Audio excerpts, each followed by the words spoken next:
Hello, welcome to the self-learning platform by Dr. Sushma Singh. Today we are going to start Unit 10, State and Civil Society. Let us have introduction about the topic. The concept of state occupies a central place in political science. No discussion on political science theory is complete without reference to the world state. The state indeed touches every aspect of human life, and this is why it has very rightly captured the attention of all political philosophers since the days of Plato. To understand the state as an administrative machinery ordering public life is to know its one aspect. Important though this aspect is, it is not the only aspect which explains as to what it is. The state is where it operates on. Its real meaning, together with its other related implications, emerges more clearly when it is understood in relation to the domain of its area of operation, which is what society is. What is state? What is society or civil society? What is the relationship between the two, or how do the two stand in relation to each other? What is so particular about civil society that gives the state a different connotation? These questions have been and actually are central to the theme of political theory, and to these questions, answers have been addressed by numerous political theorists. A discussion on issues relating to these two terms, the state and civil society, would help us to know their meanings, implications, and the relative perspectives in which these two concepts stand to each other. Now, let us move to the next topic, that is state and civil society, meaning and characteristics. It is very common to address civil society as society, civil society as political society as state. To understand each as one or the other is to know none of them. While the concept society is a generic term, the term civil society denotes a type of society particular to a time and set in a particular situation. Society refers in general terms to the totality of social relationships, conscious or unconscious, deliberate or otherwise civil society. On the other hand, concerns itself to matters relating to public. This brings the term civil society close to the concept of political society. Indeed, the two terms presuppose a society where civility in their characteristic feature, but civil society extends to areas far away from the reach of political society. The institution of family, for example, is an area covered by civil society, but it is a domain where civil society does better to stay away from. Political society covers a whole range of activities related to political directly or indirectly, but it remains wider than the term state when the latter is treated merely as a matter of governance. It is indeed important to know the meanings of these terms clearly. What if one seeks to understand the relationship between them, especially between the state and the civil society? Now, the meaning of the state. The state as a word stato appeared in Italy in the early part of the 16th century in the writings of the Machiavelli. The meanings of the state in the sense of a body politic became common in England and France in the later part of the 16th century. The word Staatsgesetz became the German equivalent of the Regno di Stato during the 17th century, and little later, the word strategy got the meaning of just publican. The Encyclopedia of the Social Science thus came the use of the term state. The state has included from the beginning a reference to a land and a people, but this alone would not constitute a state. It refers also to a unity of legal and political authority, regulating the outstanding external relationships of man in society, existing within society. It is what it does, that is, creates a system of order and control, and for this is vested with the legal power of using compulsion and coercion. A state thus is found in its elaborate system. It is found in its institutions which create laws and which enforce them. That is, in institutions such as the legislature, the executive, and the judiciary. It is found in the bureaucratic institutions which are attached to every executive branch of the government. It is found in the institutions which are called into operation when its will is challenged. That is the military and the police. The state is the sum total of these institutions.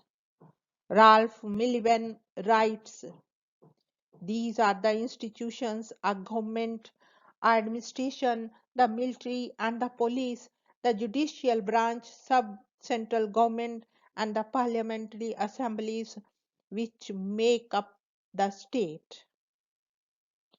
In these institutions lies the state power. Through these institutions come the laws of the state, and from them spring the legal right of using physical force. The state as governance is a system related to what may be called the political system or the political society.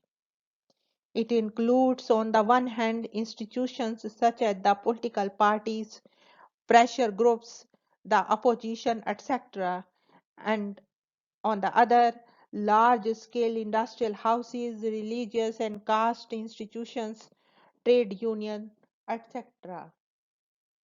These institutions existing outside of the state system attempt to influence the functioning of the state, somewhere even dominating it, and somewhere in collaboration with it. Skocpol the state and the social revolution, a comparative analysis of the France, Russia, and China, sums up what Nira Chadok State and civil society cast the static perspective of the state. The state, properly conceived, is rather a set of administrative, policing, and military organizations headed and more or less well coordinated by an executive authority. Any state first fundamentally extracts resources from society and deploys these to create and support coercive and administrative organizations. Moreover, coercive and administrative organizations are only parts of overall political system. These systems also may contain institutions through which social interests are represented in state policy making, as well as institutions through which non-state actors are mobilized to participate in policy implementation. Nevertheless, administrative and coercive organizations are the basis of state power. The other strand giving the state a meaning comes from the Michael Foucault's Truth and Power in peer review. The Foucault's reader who regards the state as built on power relations already existing in society. Chandok writes about Foucault, the state, he concluded, can only operate on the basis of existing relations of domination and oppression in society. Rejecting both the perspectives of the state, Chandok says the states concentrate on the state at the expense of society, and the theorist in the Foucauldian mode concentrate on social interaction at the expense of the state. She concludes that the state, with a view to understanding it in relation to society and vice versa, is a social relation because it is the codified power of the social formation. Now let us move to the next point, meaning of civil society. The concept of civil society, to give it a meaning, embraces an entire range of assumptions, values, and institutions such as political, social, and civil rights, the rule of law, representative institutions, a public sphere, and above all, a plurality of associations. Commenting on it, David Held stated that it retains a distinctive character to the extent that it is made up of areas of social life: the domestic world, the economic sphere, cultural activities, and political interaction, which are organized by private or voluntary arrangements between individuals and groups outside the direct control of the state. Adding to the political interaction, civil society constitutes what Jurgen Hamles called the public sphere. Enlarging the view of civil society, one may include in it the structure of modern nation state, economic modernization, great interconnectedness with other societies, free enterprise, and what John Donne refers to as the modern representative democratic republic. Chandok sums up the meaning of civil society as the public sphere where individuals come together for various purposes, both for their self interest and for the reproduction of an entity called society. It is a, she continues, sphere which is public because it is formally accessible to all, and in principle, all are allowed entry into this sphere as the bearers of rights. The concept of civil society came up as and when a social community sought to organize itself independently of the specific direction of state power. Historically, the concept, Chandok says, came into existence when the classical political economists sought to control the power of the marginalized state. With the passage of time, the concept of civil society moved on progressively, becoming a central plank of democratic movements in the 18th century. Now, let us move to the next point, that is characteristics of state and civil society. State exists within the society. This makes the state and society analytically distinct. The two are not same.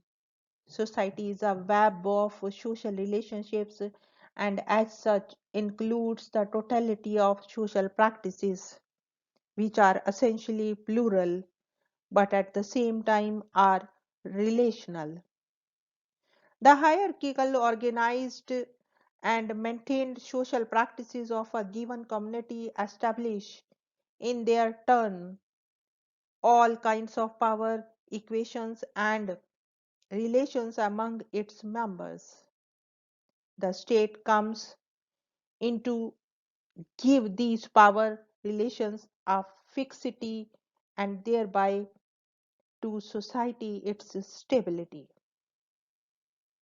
The state gives legitimacy to social relationships as expressed in social practices because it recognizes them and codifies them through legal acts. It is in this sense that the state can be described as the codified power of the social formation of a given time. The state so considered is itself a distinct and discrete organization of power insofar as it possesses the capacity to select, categorize, crystallize, and arrange power in formal codes and institutions. And this capacity gives to the state its status, power, power to take decisions, power to enforce decisions, and also power to coerce these who defy them. But the state so considered derives its power from society. It is in this sense a codified power, but within the framework of the society in which it operates. The state as a social relation and also as a codified power in a given society would have certain characteristics of its own. These characteristics can be stated as: the state is a power organized in itself. It has the power to legitimize social relations and gives them recognition through formal codes and institutions. This gives the state a distinct and irreducible status in society, which, while making it anonymous from classes and contending factions existing in it. The state emerges as a set of specifically political practices which defines binding decisions and enforces them to the extent of intervening in every aspect of social life. The state monopolizes all means of coercion. No other organization in the society has this power. The state gives fixity to social relations and social stability to society. The social order, according to Chandok is constituted through the state and exists within the parameter down by the state. The state exists within the framework of a given society. As society responds to the changing conditions compelled by the numerous social forces, the state responds to the changing society. The state always reflects the changing relations of society. As society constantly reenacts itself, so does the state. The liberal and the Marxist perspective of the civil society differ drastically. For the liberals, civil society presupposes democratic states together with the accountability of the states and the limits on state power, the responsiveness to the spontaneous life and the interaction of civil society. For the Marxist, civil society is the arena of class conflict, selfish competition, and exploitation, the state acting to protect the interest of the owing classes. A definition of civil society comprises the insights of both the liberals and the Marxists must take into account the following. The state power must be controlled and it has to become responsive through the democratic practices of an independent civil society. Political accountability has reside not only in constitutions, laws and regulations, but also in the social fabric or what Habrikin calls the competence of the political public, which in turn has the following implications. It implies that the people come together in an arena of common concerns, in debates and discussions and discourse free from the state interference. It implies that the discourse is accessible to all. It implies a space where public discussion and debate can take place. Democratic norms and processes have to be imbibed in the social order. Civil society is a public sphere of society. It is the location of these processes by which the experiences of individuals and communities and the expression of experiences in debates and the discussions, affirmation and constitution are mediated. It is also a theater where the dialectic between the private and the public are negotiated.